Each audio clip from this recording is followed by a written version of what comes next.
Good morning, everyone. Thank you all so much for being here. I'm San Francisco Mayor London Breed. I am joined today by the Director of the Department of Public Health, Dr. Grant Colfax, the Director of the Department of Emergency Management, Mary Ellen Carroll, the Director of the Department of Human Services, Trent Rohr, the Director of the Department of Homeless Services, Abigail Stewart-Kahn, as well as the Director of the Department of the MTA, Jeff Tumlin, the Police Chief, Bill Scott, and we have a special guest today from the Interfaith Council, Michael Pappas, who will be speaking directly after my comments. As of today, we have confirmed 676 cases of the coronavirus, and sadly, 10 people have passed away as a result of this disease. This is clearly a really challenging time for San Francisco. And what we have done time and time again, especially during this press conference, is to reiterate the importance of staying at home. We know that a couple weekends ago, we had some real challenges with that. And as a result, over the past 2 weekends, people have complied and have been wonderful. But we also think that weather might have played a role in that because it was raining and it wasn't as nice as it probably will be this weekend. And I just want to remind people it's important to really maintain our physical distance when we're out in public, that even though we may need to run errands, we may need to take walks, and we're hearing about a lot of data that indicates the early signs that San Francisco is in a decent place. The fact is, we need to be mindful that this virus is out there, and we cannot get comfortable. We cannot get complacent because as well as it may seem like we're doing, as you can see, those numbers are still going up. And we anticipate that they would be even higher, and the worst is yet to come. So I just want us to be mindful of the need to continue to follow the stay-at-home order, and please comply. It's been almost a month, and I know people are feeling a little anxious and frustrated and wondering when are we going to get back to the normal as we know it. I just want to reiterate that unfortunately now is a time for sacrifice, and the sacrifice is for all of us to follow the order so that when this is over, we can look back and look at the number of lives we possibly were able to save as a result of following the order. So I just want to reiterate that and talk about a couple of things that we have planned for the coming week, as well as provide you with some important updates because we know that this is a very challenging time. Not only is it challenging for people physically because of our concerns about the virus, but it's also having, I know, an impact on the mental health of so many people. Our first responders are folks that we want to make sure are well taken care of. And we know that they're working long hours under an enormous amount of stress. And what I've reiterated time and time again to people who especially are out there on the front lines and working for the city, it is important that we are doing everything we can to take care of the public, but we have to make sure that we take care of ourselves and we take care of our mental health. One way we are supporting the health of our first responders and other frontline workers is through efforts like City Test SF, our new COVID-19 testing facility, which opened this past Monday. But it's not, as I said, just about physical health. We also need to provide the necessary mental health support. So today, we're announcing an expansion of mental health resources for our first responders and other city employees. We will now be providing 24/7 one-on-one counseling for any first responder or any city employee who is in need. If employees require long-term mental health counseling, they will be connected to mental health professionals provided by their healthcare plans.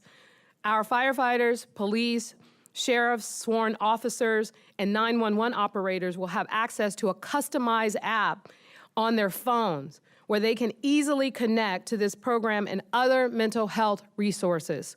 But it's not just enough to provide that support to our first responders. Our healthcare workers are under an enormous amount of pressure during this global pandemic, and we need to do everything we can to support them. Today, we are launching a new program called Heal San Francisco to support healthcare workers throughout San Francisco. Heal San Francisco will provide free mental health services for public, private, and nonprofit healthcare workers in partnership with the Bay Area chapter of the COVID-19 Pro Bono Counseling Project. Licensed clinicians are volunteering their time during this crisis to support frontline healthcare workers. Healthcare staff who are interested in Heal San Francisco should speak with their supervisors or their HR departments. They can help you sign up for this program. And I also like to, again, take this opportunity to just really encourage people to take a moment to make sure that you are taking care of yourselves, taking care of your families, because we know that this is having a tremendous impact on people's public health, but also just in general, mental health plays an important role in that. And so we need to think about ways in which we can be positive, we can be supportive, we can be encouraging during this time, because we all are going through this and we are in this together. On Monday, Dr. Colfax spoke to our efforts to increase capacity in our hospitals. And we have increased our capacity. In fact, in our intensive care unit beds, we have increased our beds by 91% in our ICUs to a total of 530 beds. We started off with 200 citywide, and now we're at 530. And our acute bed care has increased by 52%. We're up to 1,608 beds total. And while we're preparing our hospitals for this pandemic, we know all of our communities still need to access care, including communities that are traditionally underserved, because we know that we can't just neglect other healthcare needs that we know people are experiencing. Yesterday, we opened our first field care clinic at the Southeast Center in the Bayview Hunters Point community. This location will serve the surrounding community. It can serve up to 100 patients per day, providing primary care, urgent care, and screening for COVID-19. I want to be clear, screening, not necessarily testing, but the screening could provide an opportunity to make a recommendation for testing.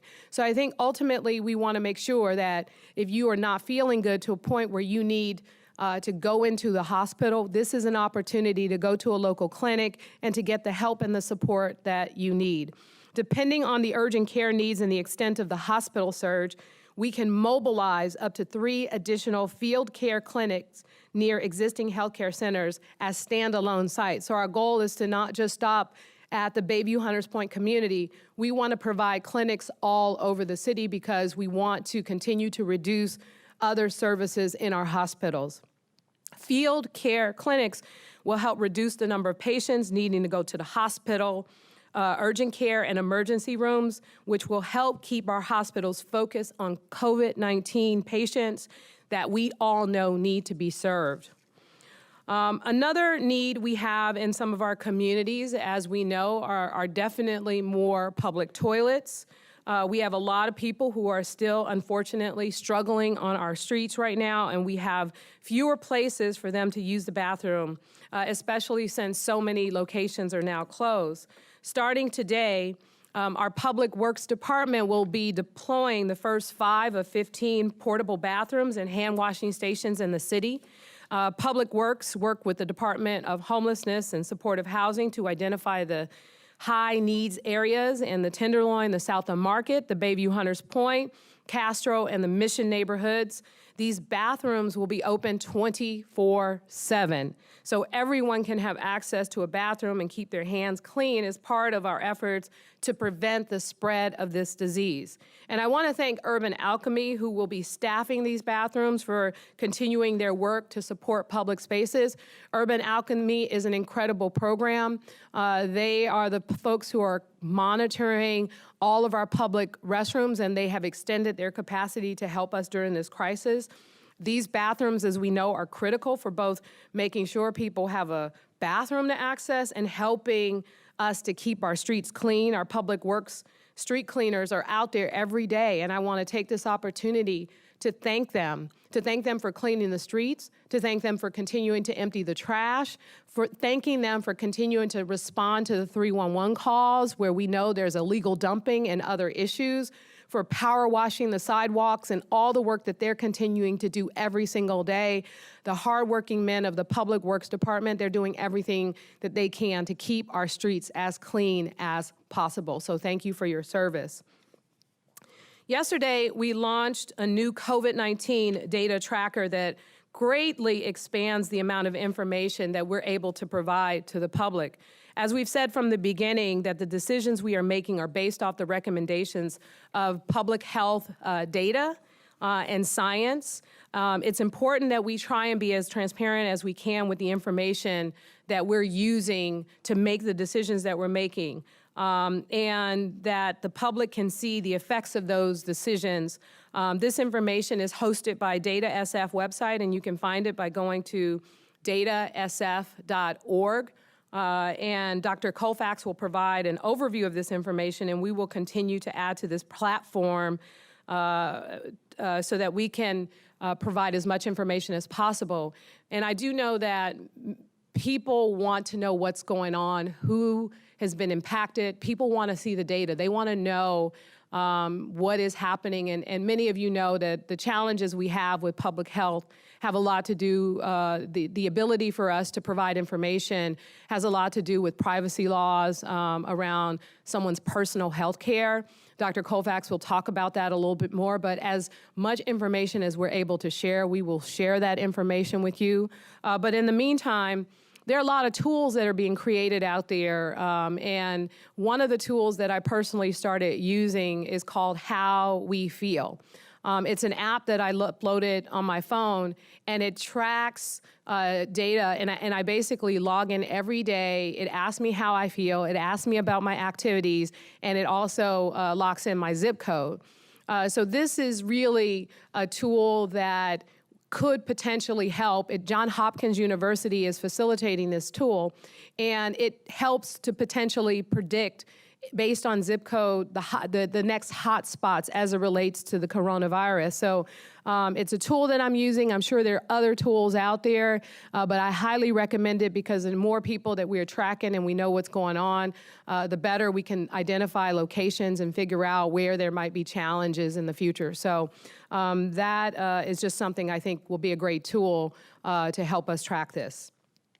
I also want to just say that as I mentioned in the beginning of this press conference, that although we know that the early data has been very encouraging so far, I want to just again reiterate that we are not out of the woods. We are not in a place where we can get comfortable. San Francisco is, as you know, receiving praise from all over the country. And people, governors, mayors, and other leaders throughout this country have reached out to me personally to ask a number of questions about some of the programs and the things that we're implementing because we were one of the first cities in the country to move forward with a stay-at-home order. And while I'm proud of what we have done, we just can't let up. We can't get comfortable. We can't get complacent. We still have a long way to go. And I just, again, want to reiterate how physical distancing ourselves from people, as hard as it has been, is necessary. It's necessary to deal with this pandemic. And I know that a lot of time has gone by, and I know that people are starting to feel, again, anxious and uncertain and frustrated. And I just want to remind you that this will pay off and this too shall pass. We also know that this upcoming weekend is Easter Sunday, and tonight we celebrate Passover. So for people who are religious, who are spiritual like myself, every year, ever since I was a kid, Easter was the holiday that I looked forward to the most because, as a kid, it signified not only the end of the rainy season, it also basically signified a new beginning, the spring, the sun was coming out, we were gonna be able to go outside to play, we were gonna get new dresses for church, and so many great things. It brings back happy memories of Easter basket, fun and family and food and tradition. And so I know how hard it is for people who are religious, for people who are spiritual, as they celebrate this time, this very significant time, how hard it's gonna be for many of you to basically stay at home and not go to church on Sunday. And it's hard for me not to do that as well. And so I want to just impress upon you, this is the first time this has ever happened to any of us during this time. And there are other ways in which we can celebrate. I know that many services are doing online service. I know that many pastors and a number of priests and folks in our religious community, they're reaching out to their congregations, and they're also connecting members of the congregation with other members of the congregations who may not have access to social media, so that they can check on their members of their congregation and make sure they're getting the food, the support, and even the conversation or the prayers that they need. So I just want to reiterate how important it is, as hard as it will be to stay at home on Sunday. It is necessary. It is necessary for not only your own personal health, but also the health of the people that you love, especially when you think about many members of our elderly community, those who are the most vulnerable. We want to make sure that we do everything we can to protect them. And the way that we protect the people that we love and care about is to stay home and follow this order and to continue to uplift one another with our prayers, with our good thoughts, with our phone calls, with the things that really can help get us through this very, very challenging time. And so we're in this together, as I said, and part of being in this together means that we take the responsibility for one another to support and to uplift and to look out for one another. So I am just really asking so many of the leaders of our religious community, continue to do your very best to communicate to your members how important this is. And I also want to just go back to something that just happened a couple weeks ago that I read in the paper about a church in Washington State where 45 members of the choir came together. They had a choir rehearsal where they practiced social distancing, and as a result, sadly, not only did 45 members of that choir get diagnosed with COVID-19, 2 people from that choir passed away.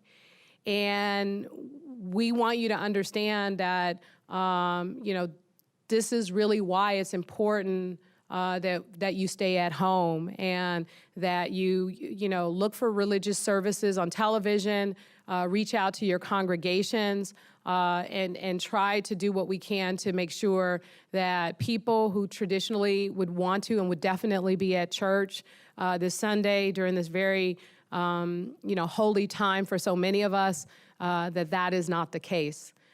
We are here to uplift you. We are here to continue to pray for you and to support you. And we just ask that you follow the stay-at-home order because this is going to be so critical to the public health of not only you and your family members, but the rest of the city. And here to talk a little bit more about, the religious community and someone who's been an incredible leader and someone who's brought together different faiths, because regardless of what faith we're a part of, we are still a part of a religious community that puts love and puts support ahead of everything else. And we come together to offer prayers and to offer support during this very difficult time for each and every one of us. And I've heard so many pastors and priests and others say, well, this is the most important time. As we're going through this pandemic, this is when, when we need each other, when we need prayers more than anything else. And there is a way to continue to do that. And the Interfaith Council has played a vital role in helping to bring together our spiritual community, but also helping to reach out and push for that message and to make sure that people get the help and the support that they need. And so here to speak on behalf of the Interfaith Council is the Executive Director, Michael Pappas.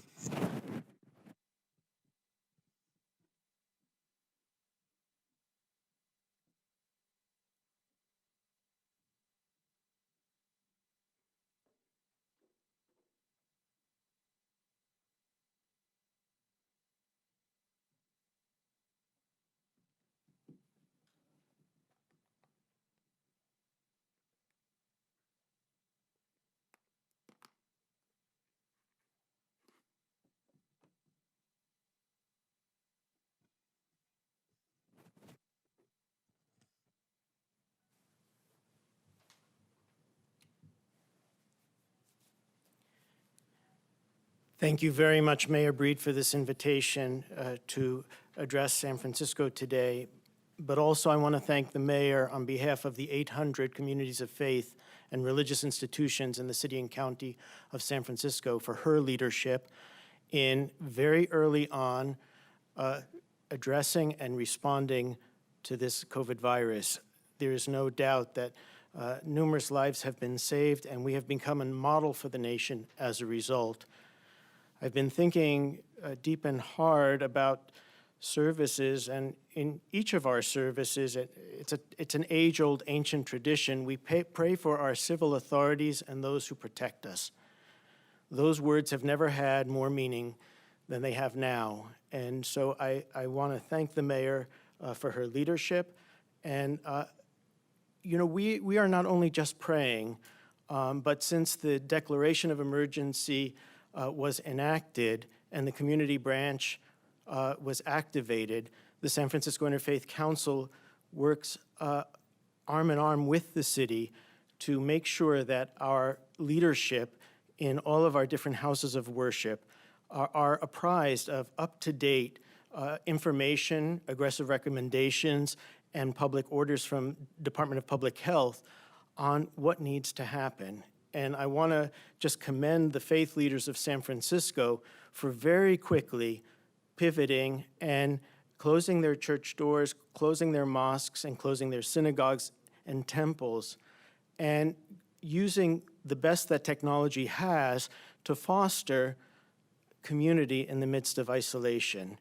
In addition to this, they have been reaching out personally by telephone to their congregants. And this is significant because their congregants are some of the most vulnerable citizens in our city and county. So we are ambassadors of the city to help in this emergency and this public health crisis. I would like to say also that, and to reiterate the importance of staying home.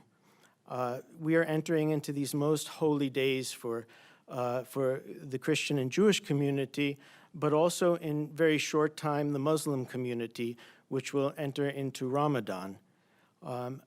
The importance of worshiping virtually is something that we need to stress. The San Francisco Interfaith Council has been harvesting, compiling, and making available to our greater communities a particular link where all can access online worship, and that would be at sfinterfaithcouncil.org. We would encourage you to go there. We would encourage you to join your communities at worship during this season. We know that this season will always be remembered in the years to come, and I just want to express my gratitude to the many faith leaders who are on the front lines with some of our most vulnerable residents in San Francisco, ministering in a way they never imagined to. I also want to make a small confession. Some weeks ago, when I heard that people were encouraging people to go to worship on these holy days, I was troubled, because I think that in doing so, you put at risk the welfare and the health and the safety of those who are entrusted to your care. I am just so pleased that here in San Francisco, without exception to my knowledge, that I have not heard of one community of faith who is encouraging that. And I just want to wish you all a very, very blessed Easter and Passover and Ramadan. And may God bless our world, our nation, and our city. And may God bless our mayor.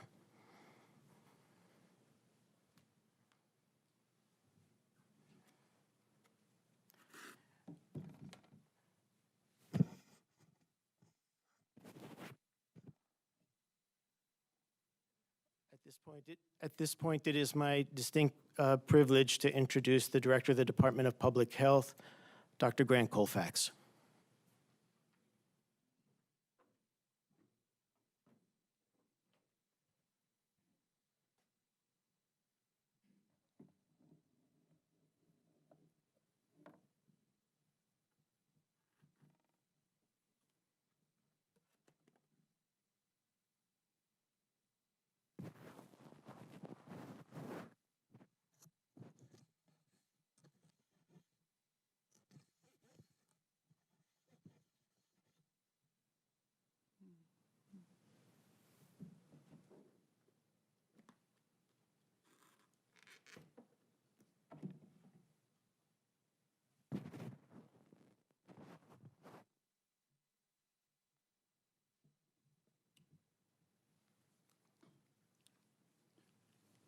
Good afternoon.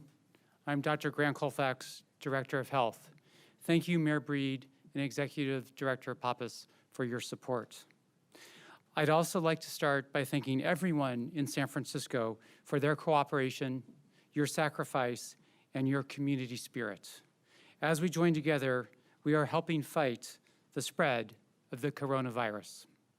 When you stay home, when you stay 6 feet apart from people, when you wash your hands, and when you cover your nose and mouth with cloth, you are literally saving lives. I would also like to update San Franciscans and others today on a few developments in our ongoing work to respond to the coronavirus and protect our community. I usually begin these updates by summarizing the number of cases in the city and some key data points. Today, I am glad to be able to share this information using a new tool that we have created for the public. The San Francisco COVID-19 data tracker went up yesterday. It is a new online resource that will provide daily updates of key data that describe the impact of the coronavirus in San Francisco. Data are an important tool to help San Franciscans see the picture of the coronavirus in our community. This knowledge will help us all do our part and see over time how the situation is changing. Our data analysts have been working tirelessly to collect information from across the city and create accurate, I want to stress accurate, reliable reports to help guide our decisions and inform the public. The Department of Public Health collaborated with the Controller's Office, Open Data SF, and the Department of Emergency Management on the new data tracker, and I want to thank all of these colleagues for their hard work and support. The tracker features information about cases, demographics of patients, hospitalizations, and testing. We will add more data elements, and they will be updated as we gather more information and continue to improve the tracker. Let's review the tracker now and go to the first slide. As you can see today, there are 676 San Francisco residents with confirmed cases of coronavirus, out of a total of 5,994 test results reported. We will get into the testing patterns in just a bit. Sadly, 10 San Franciscans have died from the disease. I would like to send my condolences on behalf of the entire department to their families, loved ones, and friends. Now, we will continue to walk through the tracker. The report shows clearly that cases have been rising steadily since our first 2 cases were confirmed on March 5th. So from March 5th to the data that we are presenting today, we've had dramatic increases in cases. I expect these increases to continue as coronavirus continues to spread throughout the community and as we increase our testing capacity. The more we test for the disease, the more we will find the disease. We do not know yet when we will peak. I would also note that San Francisco has had no cases from travelers, which was such an early focus of the global coronavirus outbreak back in December and January. Instead, the clear majority of cases are from community contact. This tells us and reinforces vitally how important it is for us to continue to stay at home and practice physical distancing. This is one of the most important public health interventions we have. This is a vital tool. Please continue to socially distance. Now, let's move to slide 2 with regard to testing. As you can see on this slide, we have tested nearly 6,000 people in the city to date. We started with our own public health lab here at the department on March 2nd and have steadily added capacity at the Zuckerberg San Francisco General Lab, other hospital labs, including the Chan Zuckerberg Institute and UCSF labs, and other commercial labs. We have developed great partnerships to ensure city workers and first responders are able to be tested quickly. What's interesting here is the jagged line that shows the percentage of tests that turn out positive. So far, we are averaging 13%. And it's very important on this graph to look at the trend over time. One day of a high or low positive result is not the information that is vitally important here. It is really looking at the trend over time. Let's move to slide 3. This shows hospital data. This is important information that I study carefully. The number of cases in the hospital and the number of those in intensive care is the best indicator of how our healthcare system is going to be strained. Here we see the number of patients with coronavirus in hospital beds across the city. This tracker includes data from 9 hospital systems. The tracker shows that there are 83 people in the hospital with diagnosed coronavirus. Roughly half of those are in the intensive care unit. The reason this information is so important is that it shows us the sickest people, those who are most in need of care. It also helps us measure the expected surge of hospital patients. And you can see that there has been an increase since the data have been assessed. Not perhaps as rapidly as some other jurisdictions, but still a steady increase in numbers of hospitalized patients. So far, the numbers continue to go up, but they haven't been rising at a rate faster than we can handle. I encourage all San Franciscans to consult the data tracker and see how we are doing as a city. Working together, we can flatten the curve and slow down the spread of the virus. But it is still a rapidly changing situation, and we cannot be complacent. We must continue social distancing. We must continue to remain resolute in this work in order to not see a dramatic surge of cases in our community. This virus will take off otherwise.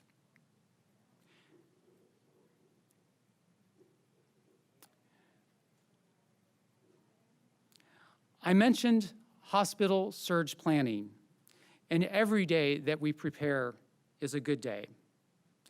All of our San Francisco hospitals are working together to expand capacity and empty beds to make room for more patients.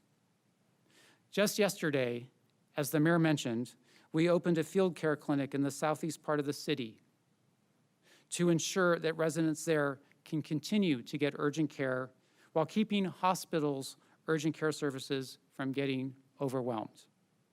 This field care clinic is an extension of the Southeast Health Center, one of our vital primary care clinics in our Department of Public Health system.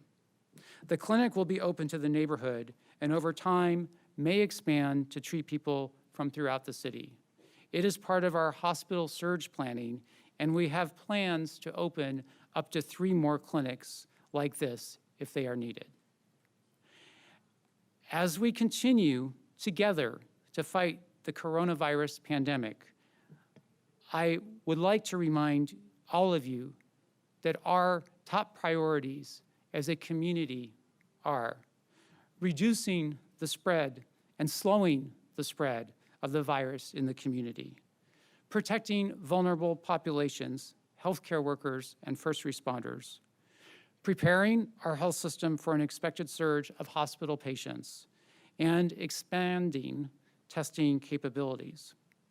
In all of this work, we seek to continually do better as we incorporate the latest science, data, and facts into our actions and recommendations.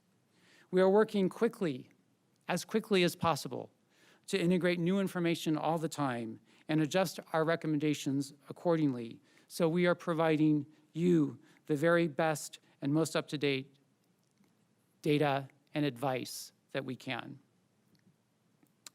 Now, I would like to provide an update on Laguna Honda Hospital and the steps we are taking to protect residents and staff. We now have 17 confirmed cases of coronavirus at Laguna Honda. 13 of the confirmed cases are among staff and 4 are among residents. Of the staff, 10 have been in patient care positions and 3 have not. All 4 positive resident cases are in the South 5 ward or neighborhood. We retested the residents of South 5 this past weekend and received only 1 positive result, which brought our total to 4. We also tested all residents in the South 4 neighborhood on Monday and have not received any positive results yet, though some of those results are still pending today. Staff retesting on both units is continuing today. Overall, to date, 298 Laguna Honda Hospital staff have been tested either by the Department of Public Health or their own healthcare provider, and 208 residents have been tested. As part of our ongoing outbreak response, we continue to test staff and patients throughout the hospital who have been identified as being exposed through contact investigation or show symptoms of the virus. Unfortunately, we do expect more positive cases, but it is crucial that we know the facts so we can take evidence-informed action to preserve the health and mitigate the spread of the virus in the institution. We are working hard to keep our residents, their families, and staff as supported and updated as possible. This weekend, we launched a daily update via phone for residents and families. When residents or families call, they will access a pre-recorded COVID-19 daily updates. It will be updated every day, 7 days a week at noon in multiple languages. It will include the number of cases, the units under quarantine, and other key operational changes we are making to limit the spread of the virus. I encourage families and loved ones to call for these updates. The number is 415-759-2190. This is a very challenging time for our Laguna Honda staff and residents.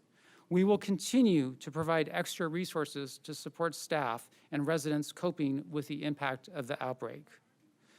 For example, Laguna Honda chaplain Bob Desai is available for spiritual services and guidance for staff and residents. We have opened a dedicated phone line staffed by Laguna Honda psychiatry clinicians who will provide emotional support to the residents in real time. This support is in addition to our regular clinical behavioral health services. We also have a behavioral health specialist on site dedicated to staff needs who is proactively reaching out to the staff on the 2 units that have been impacted to provide support and coping mechanisms. The behavioral health specialist is also available to all staff, and our clinicians will continue to reach out to provide services. I know, that caring for our most vulnerable during this pandemic is some of the most intense and selfless work in the city. I am grateful to the professionalism, compassion, and perseverance of the Laguna Honda team. They are true heroes. With regard to infection prevention and control, Laguna Honda continues to receive the support and expertise from the Centers of Disease Control and Prevention, with experts on site, including infection control nurses, infectious disease physicians, and epidemiologists. The CDC continues to guide Laguna Honda in screening and retesting of staff from the 2 quarantine units. The CDC experts, in collaboration with Laguna Honda's staff, is conducting thorough contact investigations to look for sources of infection and the potential pathway of further spread. This will inform our current actions and further development of outbreak prevention and response that takes the coronavirus situation fully into account. The CDC has also developed a web tracking system for every staff person that is identified as symptomatic during screening or who calls in sick. This data will be instrumental in limiting the spread of the virus, but also providing important data as staffing levels and duration of illness among staff for COVID-19 and other infectious diseases. The CDC is also developing an app-based form of this system to facilitate staff self-screening prior to arriving at work. Under CDC guidance, Laguna Honda has improved an infectious prevention and control program using some of the best practices from top experts to be integrated into day-to-day operations. These include all aspects of operations, from deep cleaning of infected rooms to transfer of acute patients to the screening of staff. We are taking the knowledge and the learnings from the CDC and rapidly applying them through establishing trainings, learning modules, and real-time coaching to ensure that Laguna Honda has these expert protocols in place, regardless of the on-site presence of the CDC. And I am most grateful for the CDC's support and expertise.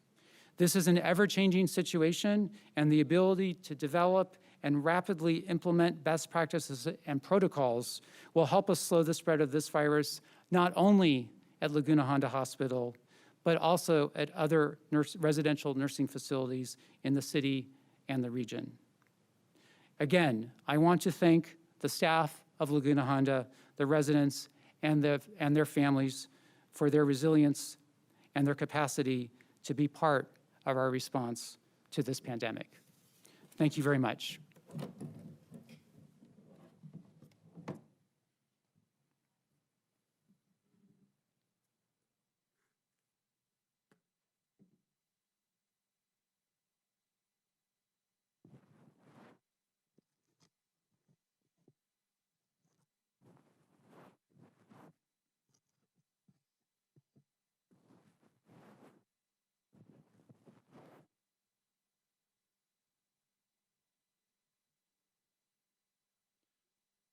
Director Trent Rohr of the Human Service Agency will now make remarks.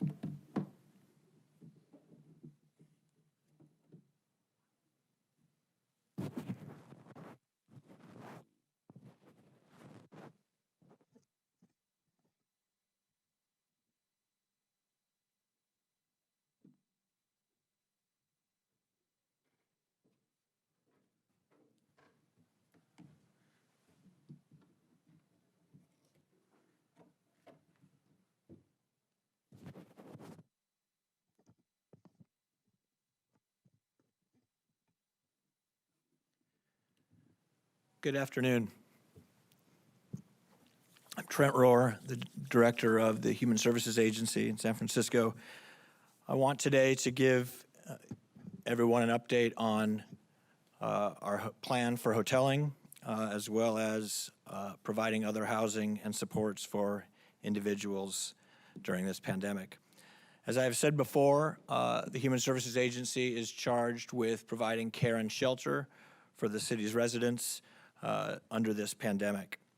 On March 9th, our agency activated our Emergency Operations Center in the expectation that we were going to need to respond in a massive way to provide rooms and other housing options for individuals under COVID.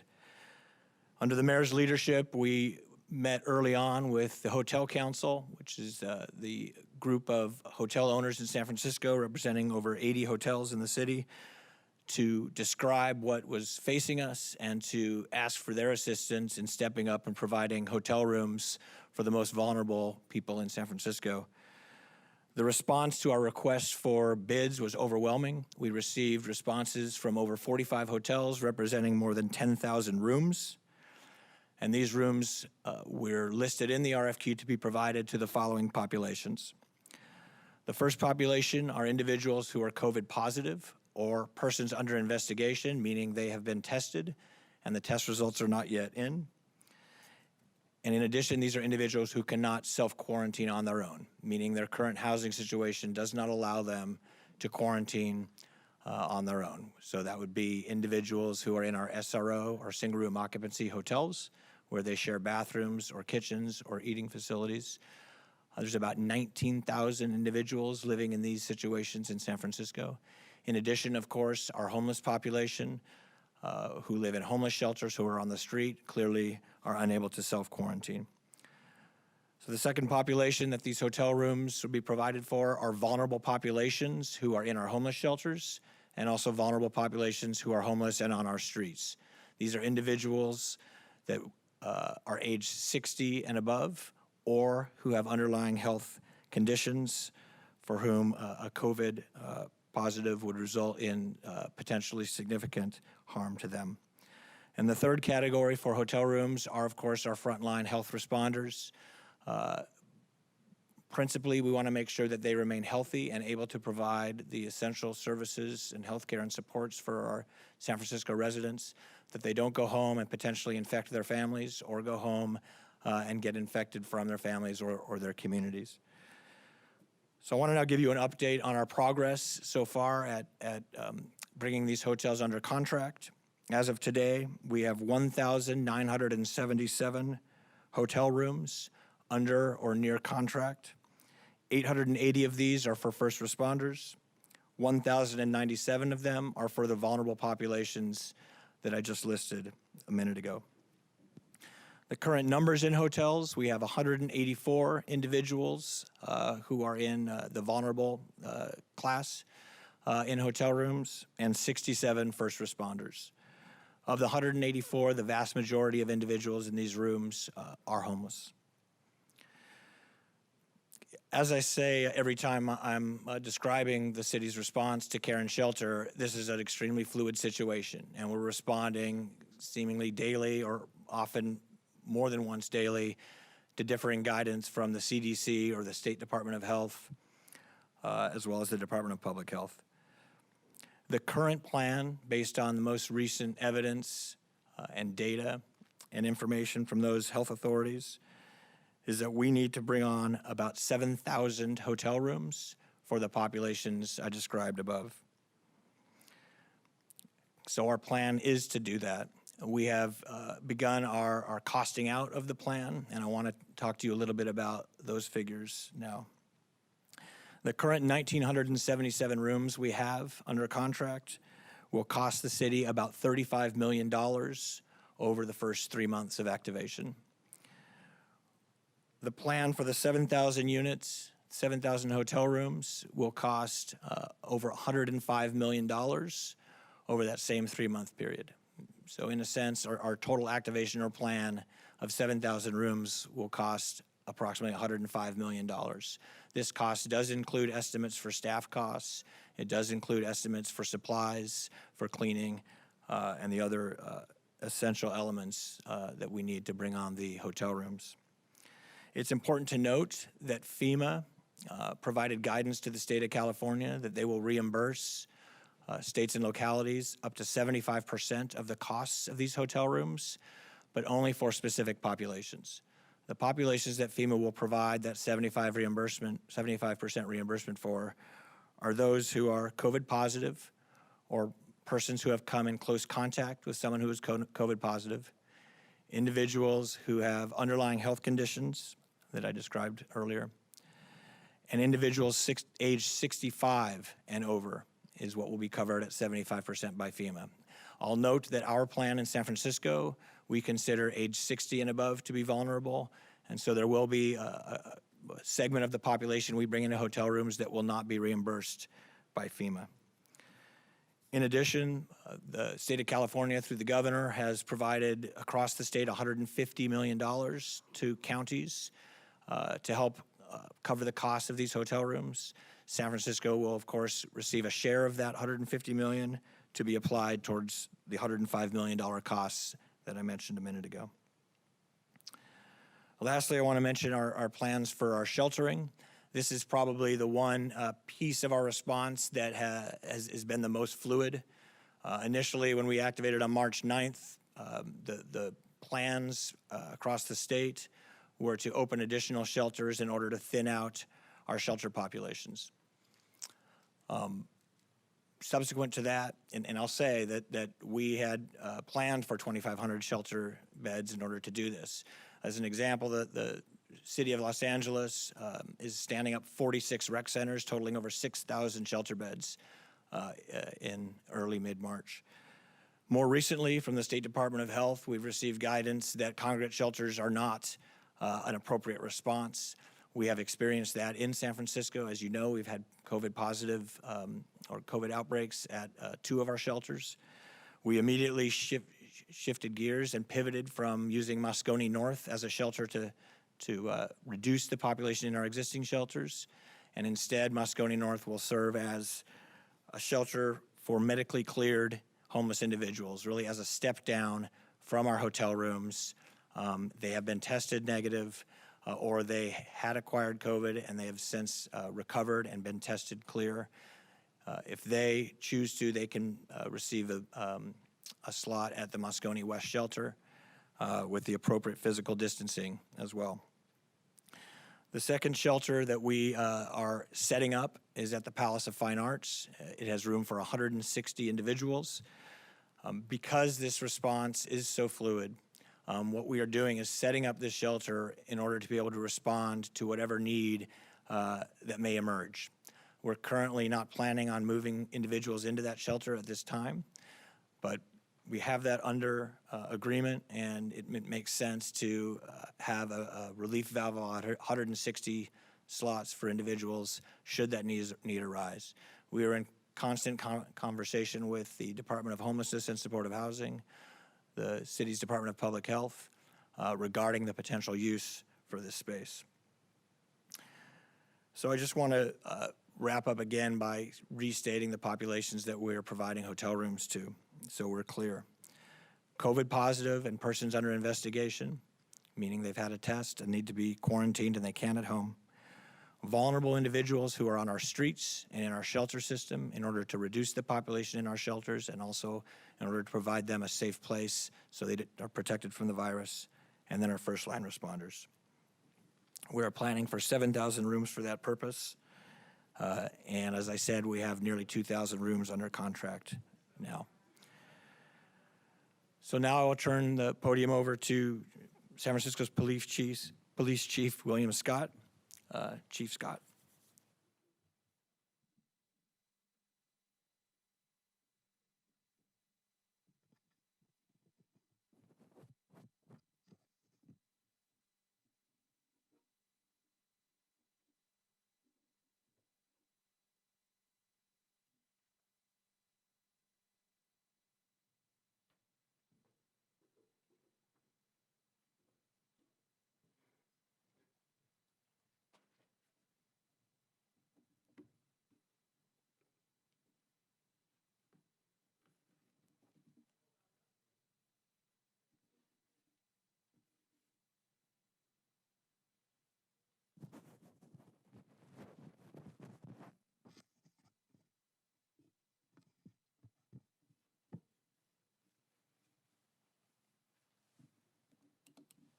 Good afternoon, everyone.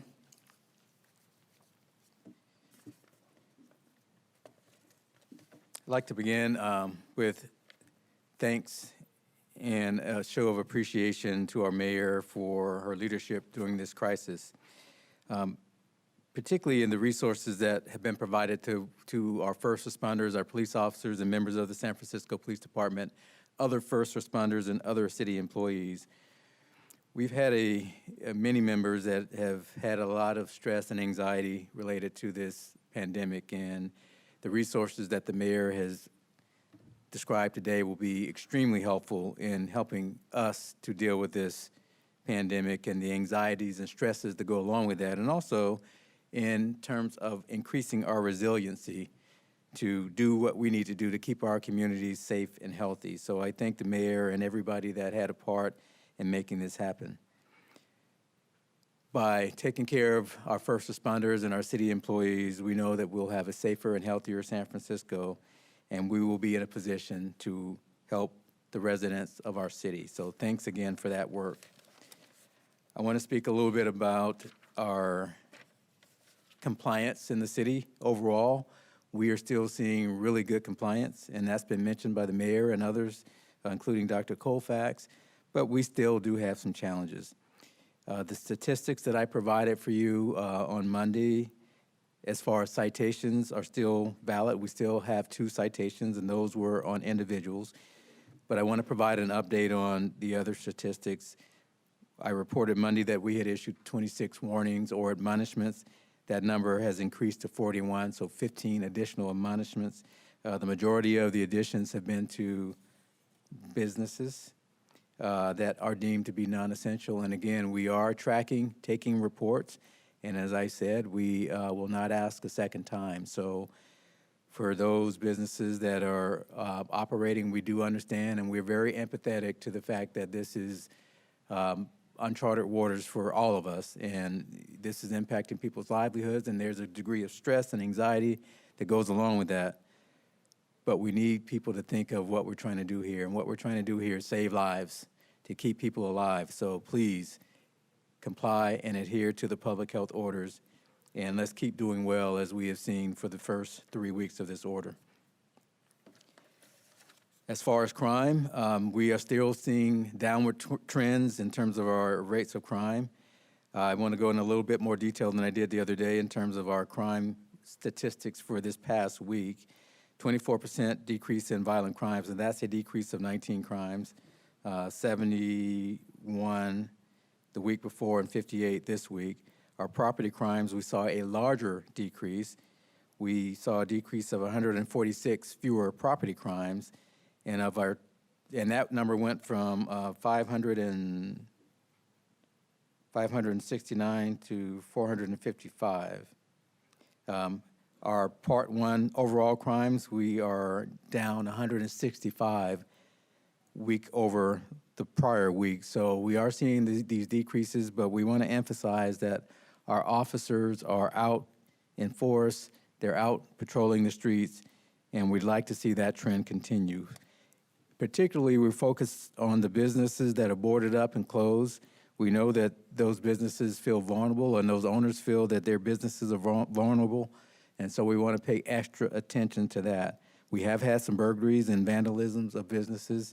We've made arrest, and we will continue to patrol those areas so we can give some sense of comfort to those folks that have had to close down their businesses during this pandemic.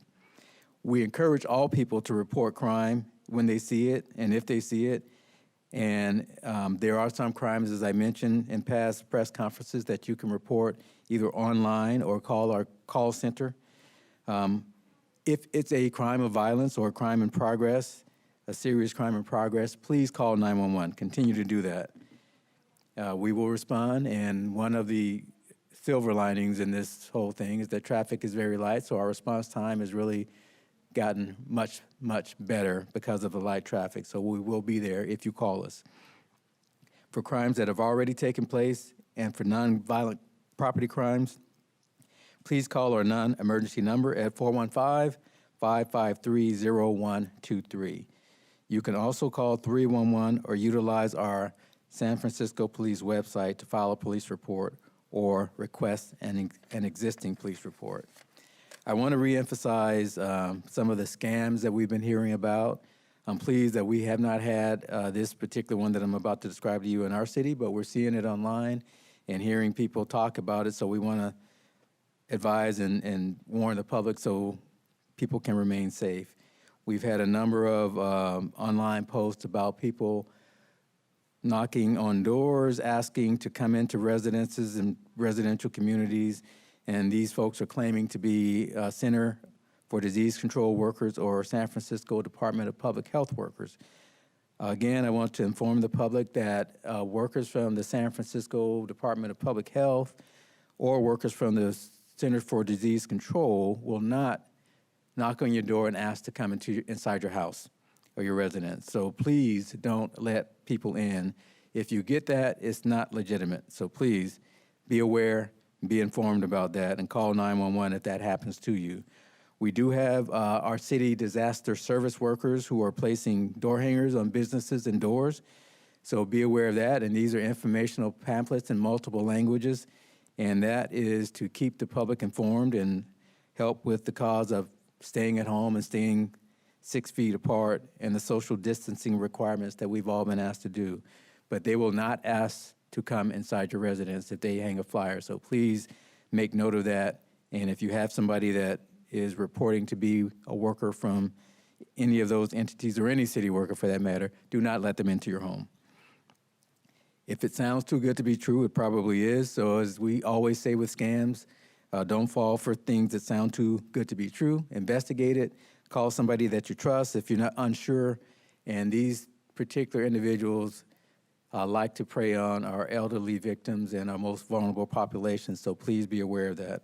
And if you know someone in those demographics, please spread the word and help so we don't have anybody taken advantage of.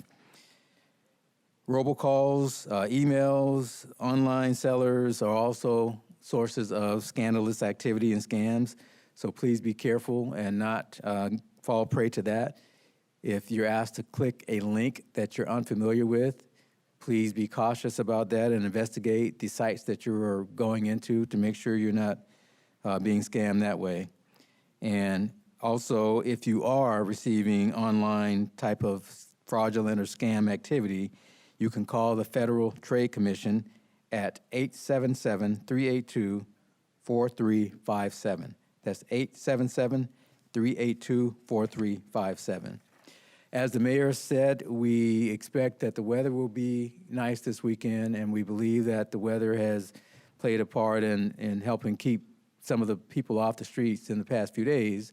But as the weather increases, we are asking again, please comply with the public health orders, the social distancing requirements. If you have to go out for essential shopping like groceries and pharmaceuticals, stay 6 feet away from the person in front of you or the person behind you. It's really important. And we're asking that the store managers and owners and the leadership at these particular outlets help out with that cause as well, as they are required to. The last thing I'd like to say is just for the overall health of the police department and wellness, we are doing well. Nothing to update on there. And again, I'd like to thank our mayor, Mayor London Breed, our Director of Public Health, Dr. Grant Colfax, for their outstanding leadership during this pandemic. let's keep our foot on the pedal. Let's do what we've been asked to do, and let's all stay safe and healthy. Thank you.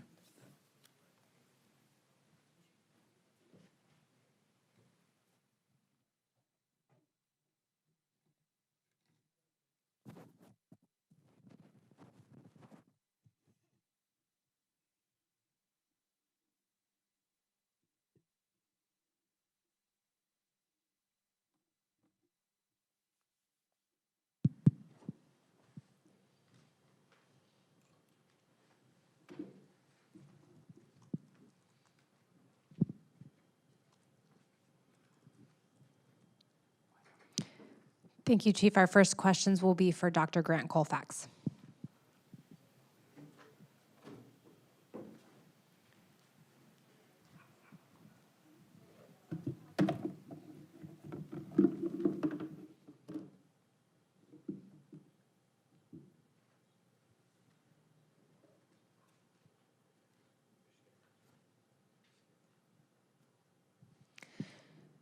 Dr. Colfax, this question is from Janie Haar at the Associated Press. Last week, Trent Rohrer said that 123 people, of whom 95% are homeless, had been moved from hospital beds to hotel rooms because they had tested positive and needed to isolate, or they were awaiting test results. Why are these people not counted in the city's overall number of homeless who have tested positive for COVID-19, which is 3? Let me clarify on that number. Currently, we have 167 people who have been moved out of the hospital who are either COVID positive or people under investigation. Those include people who have no other place to go that is safe. That would include a high proportion likely of homeless individuals, but also include people who are in crowded living conditions, SROs and other places where they cannot go and safely isolate. So it's a combination of those populations. Again, that's a very important intervention so that we can keep our hospital system as open as possible. With regard to the people, the 3 people who were mentioned, we actually have 4 cases now of people who have been diagnosed in either a shelter or navigation center. The MSC South Center now has 3 diagnosed cases, and the navigation center has 1. We are working hard with our data systems to provide a more accurate number of people experiencing homelessness who have been diagnosed with COVID-19. I just want to also emphasize that these testing are done, the testing is done throughout the city by a number of different providers, including private labs. Our understanding at this time is that private labs do not assess the housing situation of people, but within our DPH system, we are looking to merge data sources on status of living status and COVID positive cases, and we hope to be able to share that information. Thank you. The next question is from Trisha Tandandi of the San Francisco Chronicle. Will the city release specific data on how many COVID cases have been tied to skilled nursing facilities or long-term care facilities? And if so, how many cases have there been? We will be releasing those data as they are made available, and we compile and ensure that they are accurate. And then a follow-up. Yesterday, we learned that at least 1 skilled nursing home, the Campus for Jewish Living, is preparing to accept COVID patients. How many skilled nursing facilities in San Francisco are opening their doors to COVID patients? So the state is working with individual long-term care facilities, helping determine which facilities, both across the state and within San Francisco, could do that with regard to the need and ensuring the safety of staff and residents. I am not able to identify these facilities specifically in San Francisco out of respect for privacy. I will say that as part of our surge planning, assessing and determining where COVID positive patients who require a skilled nursing type level of care has always been part of our conversation with our other health systems in the city, and we are supporting the long-term care facilities in our collective response. We have regular communication with them. We're supporting them. And we also hope to be able to apply apply the CDC recommendations from Laguna Honda to our other partners in the city. Question from Ron Lynn of the Los Angeles Times.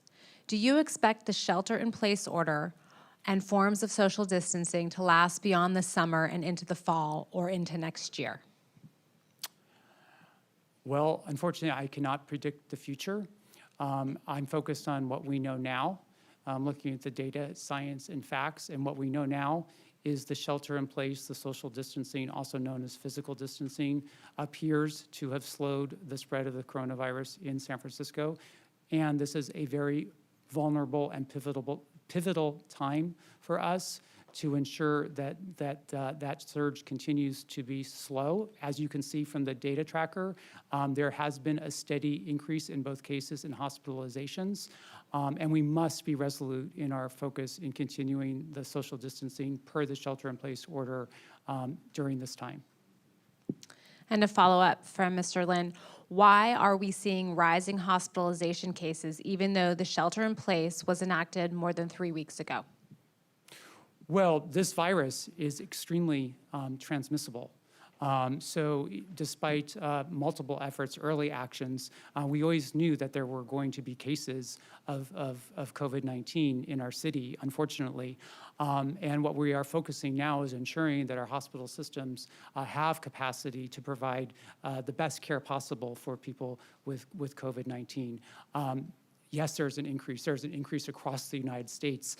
Unfortunately, in our 7x7 city, we do see a pattern. But if you look across the nation, our increase has been slower so far. But again, this could change any day. When this virus takes off, it can really take off. So I would go back to the public health interventions, the social distancing, ensuring that you're washing your hands, ensuring that you're wearing a face covering if you cannot keep 6 feet, at least 6 feet away from individuals. Please do that and exercise restraint in your outings. Thank you. Final question for Dr. Colfax from Joshua Sabatini of the San Francisco Examiner. Since the first cases were diagnosed, has anyone recovered from COVID-19? And if so, how many people? So people do recover from COVID-19. And I think we know from the data, both nationally and internationally, that the majority of people and many people have mild symptoms and recover well. It's really our focus needs to be on these vulnerable populations, the people who unfortunately have to be hospitalized, the people who are in the ICU. I think the focus really needs to be on our hospital system and the capacity there. And unfortunately, the people who have not recovered are unfortunately the people who have died. And we have those 10 people. But with our health system, with our collective efforts at prevention, and with our experts, and I want to emphasize the incredible expertise we have in the health department at Zuckerberg San Francisco General, UCSF, Dignity, Sutter Health, Kaiser, and others. We have incredible leadership focusing on ensuring that as many people recover as possible.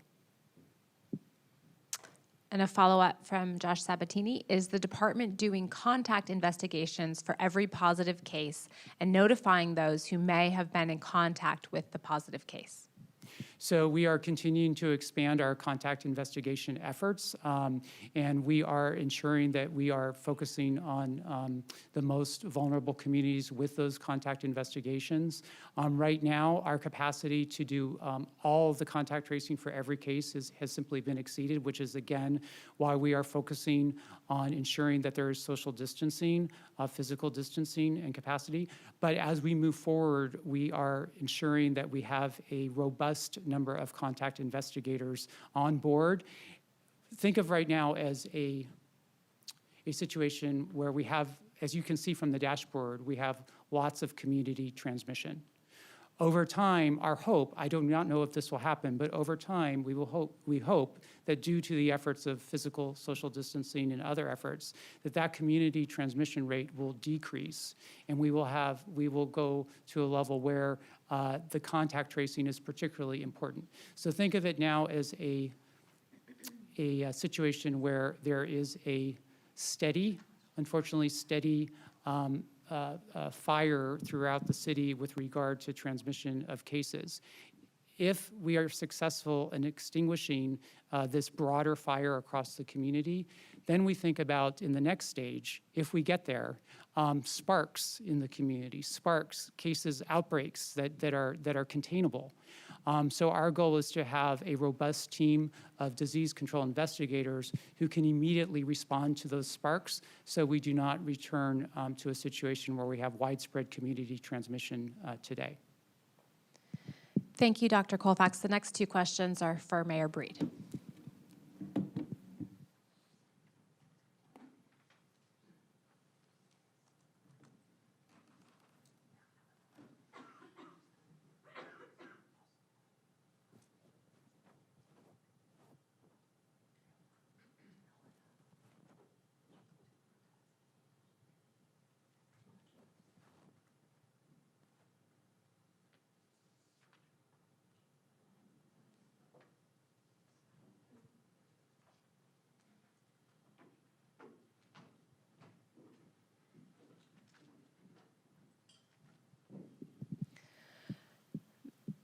Mayor Breed, this question is from Stephanie Sierra at ABC 7. SF Pride Parade organizers have not yet officially canceled the event for June. Organizers said it may still happen. Do you have a response to that? Well, I do, and I want to just start by saying Pride is one of my favorite times of the year in San Francisco, and especially during this pandemic. The fact that the Pride celebration potentially may not happen will be devastating to not only me personally, but I know to so many people in our city. But we're in a different reality, and I think it's important, first of all, as Dr. Colfax said, we can't predict the future. We don't know what's going to happen here in the city as this progresses, but we do know that when we start to get out of this, that having large scale events will be very, very difficult. So I am not certain that it will be possible at this time to say whether or not we can move forward with Pride in the same capacity as we have done for many, many years.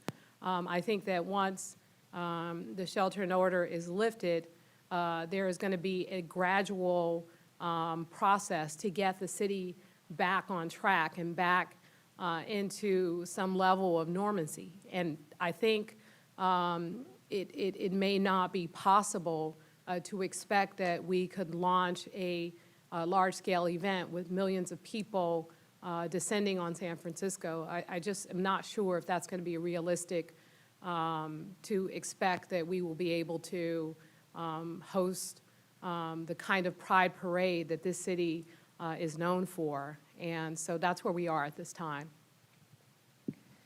Next question is from John King of the San Francisco Chronicle. What will Mayor Breed do if the emergency legislation proposed yesterday at the board is approved, which would include taking homeless people of all ages and current conditions and placing them in hotel rooms?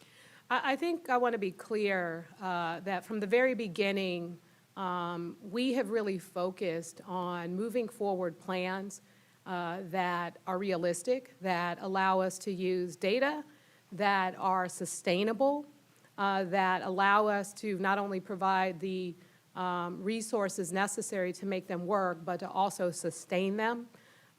We have had to basically make magic happen over the past month as it relates to setting up this emergency operations center in order to focus on the public health crisis and staffing up our hospitals, making sure that our nurses and doctors have protective equipment, making sure that our city workforce has protective equipment, making sure that we're thinning out our shelter systems and doing everything we can to protect the people who are actually working in our shelter system. So we know that it's a lot more complicated. As I said, you know, the thing that I would want to do more than anyone else is be able to house every single person who's on the street to make sure that they have a safe place to be. But the fact is that comes with so much more than opening up the doors and giving people a hotel room. Trent Rohr, the Director of Human Services, had provided an overview with a clear plan that has been changed based on what we know may work and may not work. Specifically, the change we made to Moscone West, the changes we're making around the hotel rooms that we are fortunate enough to have access to, and the need to provide the kind of staffing for those particular locations that will ensure safety, that will ensure that when we provide a room to someone, that that person is the only person who is in that room, or that person with their family members, that we are working with the hotels, that we are providing the 24-hour care and support, laundry service, food, and all of the things needed. And that takes a lot of people. And it takes a lot of people who are part of our workforce. And the reality that we're in is that some of those people are afraid. They're afraid to come to work. And we want to make sure that when we set these systems up, we are not only providing places for people to be during this crisis, but we are providing protection for those we are expecting to put their lives on the line. We are expanding our capacity significantly quickly. And that takes a plan that is focused, that is developed, that is consistent, that is something we can actually deliver. And that is really what is important for me as mayor of the city to focus on, is what we know we can do and to make sure we get it done, and to focus our attention on elevating what we know we need in this crisis. And I will really basically continue to do just that. Thank you, Madam Mayor. The next questions are for Trent Rohr.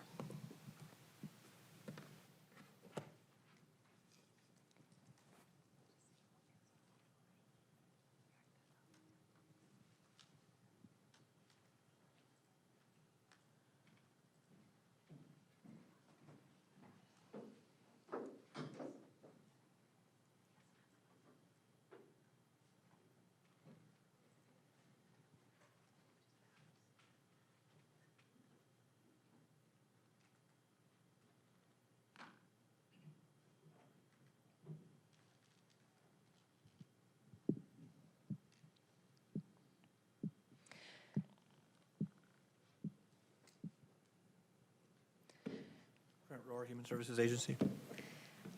This is a question from John King of the San Francisco Chronicle. To clarify, the 7,000 hotel rooms do not include any rooms set aside for homeless who are not COVID-19 positive and are not ranked as part of the vulnerable population. No, quote, ordinary homeless, so to speak. Let me clarify again. The 7,000 rooms that we are bringing online are for COVID positive, persons under investigation who can't self-quarantine, and vulnerable homeless individuals who are living in shelter or on the street. Vulnerable defined as age 60 and above, or with underlying health conditions that would make them more susceptible to the COVID virus. So let me reiterate, 7,000 includes homeless on the street, homeless from shelter, as well as COVID positive and persons under investigation for COVID.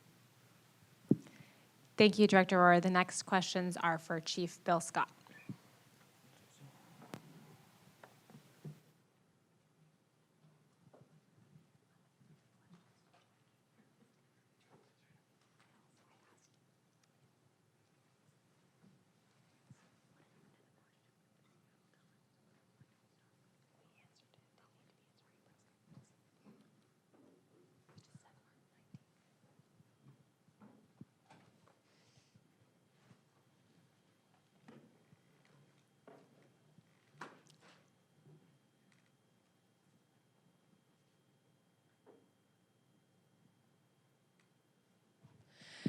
Chief Scott, this is a question from the San Francisco Chronicle.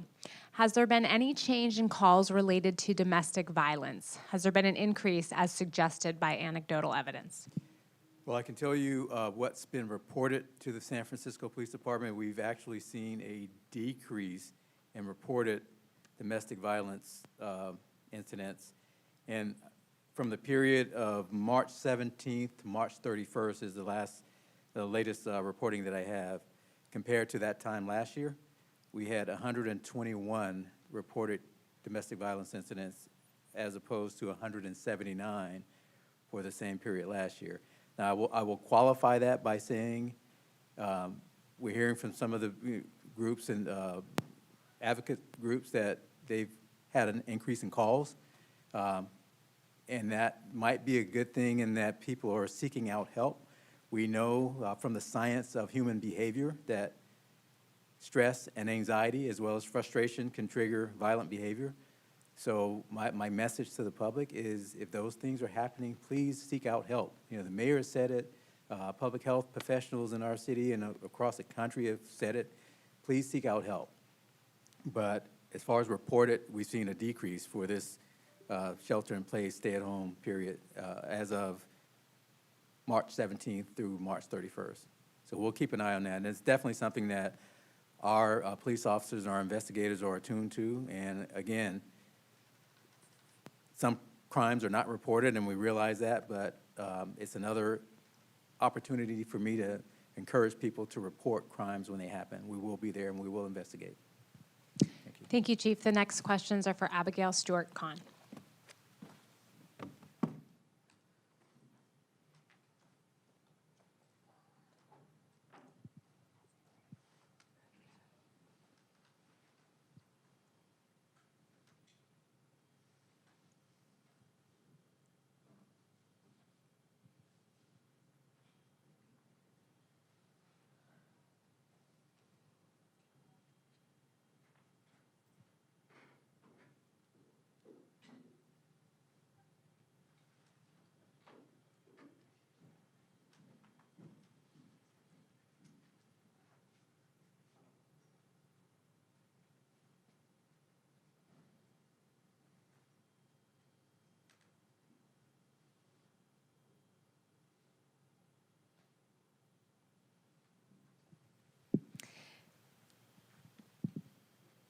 These are the last two questions of the press conference, and they come from Brian Howie of San Francisco Public Press. Has the city run into any challenges transitioning into hotel rooms unhoused people with mental health, substance use, or general trust issues? And if so, how are city agencies handling these challenges? Thanks for that great question, Brian. I know that from talking with you that you feel how I feel, which is that people experiencing homelessness are just like you and me. We all have questions and worries now, and we would all need support if we were asked to pick up and leave our communities and move into an unknown hotel room. As a social worker, I know that the strength of every person is what we need to rely on now, and I see it as the system's responsibility to set up that support so that we can rapidly meet people where they are. We have steps in place and staff from all over the city who are trained to evaluate an individual's ability to self-care in these new environments before they move. The city is coming to help us. Our hotels are staffed with HSH heroes, nonprofits, First United Council, and now ECS of San Francisco, and many more on the way, as well as disaster service workers from city partners. As we scale, we will be reaching out to the most vulnerable outside through all of the channels we've already established and with a careful and clear process in place. We're grateful to IHSS, which is a part of DOS and the Human Services Agency, who've come to help so that people can be empowered to self-care. And we are excited that we're exploring a volunteer program that would allow people at home to regularly check in on individuals living in hotels to reduce isolation and support on-site staff. We believe in San Francisco and in our community to set this up so people can shelter in place. It's going to take all of our creativity and our strength, but we're built for this. Thank you. Follow-up, is the city working with any homelessness-related outreach groups to transition people into hotel rooms? And if so, which groups and what role do they play? I think I understand the question. I'll answer it as best I can. As we move to, As Director Rohr said, we are working on both sheltered and unsheltered homelessness as defined by the Department of Public Health most vulnerable, 60 and over, and people with pre-existing conditions. We will be working with the homeless outreach team and other organizations, but we are not ready for that yet. So we will be providing more information in the coming days as to how we will be bringing unsheltered individuals inside. Right now, we are very focused on getting to shelter equilibrium, and particularly those sites with COVID-positive cases. We are getting to scale rapidly, and we look forward to providing further updates. Thank you. Thank you very much. That concludes our press conference. Lunch in the back for everyone.